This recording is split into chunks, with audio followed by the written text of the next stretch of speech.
तो फ्रेंड, आज की वीडियो सीरीज के अंदर हम डिस्कस करेंगे कुछ डेफिनेशन के, जो कि आपके एग्जामिनेशन के लिए और नॉलेज पॉइंट ऑफ व्यू से बेहद ज़रूरी है। और इस छोटे छोटे डेफिनेशन की मदद से जो बड़े बड़े न्यूमेरिकल क्वेश्चंस होते हैं वो सॉल्व होते हैं। तो आइए देखते हैं। आज हम डिस्कस करेंगे एवरेज वैल्यू क्या होता है, आरएमएस वैल्यू क्या होता है, और भी कुछ इंपॉर्टेंट फैक्टर्स हैं उनको डिस्कस करेंगे।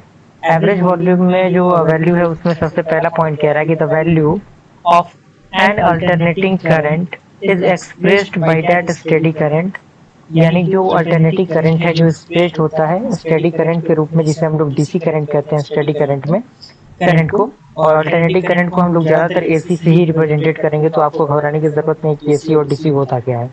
Okay, which transfer equal charge across a given circuit in equal amount of time as transferred by alternating current।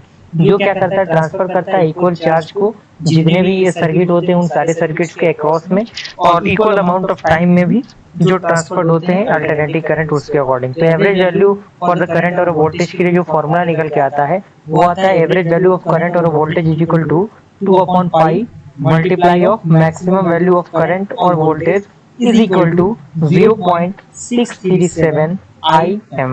Okay, तो ये आपका एवरेज वैल्यू का छोटा सा डेफिनेशन है। आई होप ये आपको क्लियर हुआ होगा।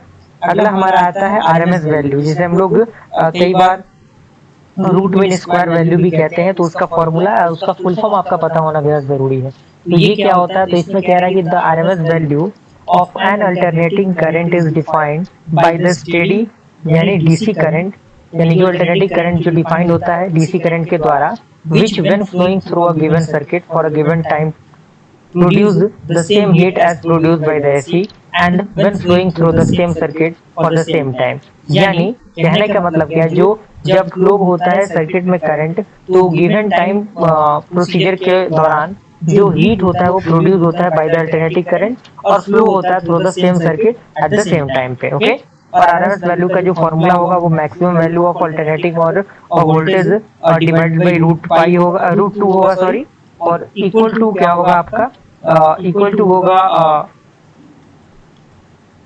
IM डिवाइडेड बाय रूट 2 और is equal to 0.707 I of. Okay, अगला है आपका इंस्टेंटेनियस वैल्यू। ये क्या होता है, तो इसमें कह रहे हैं कि the value of N alternating quantity at the time of consideration which may have any value between 0 to maximum depend on position of wave shape and phase angle। यानी जो वैल्यू होता है अल्टरनेटिंग क्वांटिटी का एक same time पे जो considered किया जाता है, जिसके पास काफी अधिक वैल्यूज होती हैं बिटवीन 0 और मैक्सिमम के बीच में, और वो डिपेंड करता है position of the wave shape and the phase angle के बीच में। तो ये छोटे छोटे डेफिनेशन थे जिनका जानना बेहद आपके लिए जरूरी है। अगले वीडियो सीरीज के अंदर अगले 2-3 डेफिनेशन को हम डिस्कस कर लेंगे। ओके।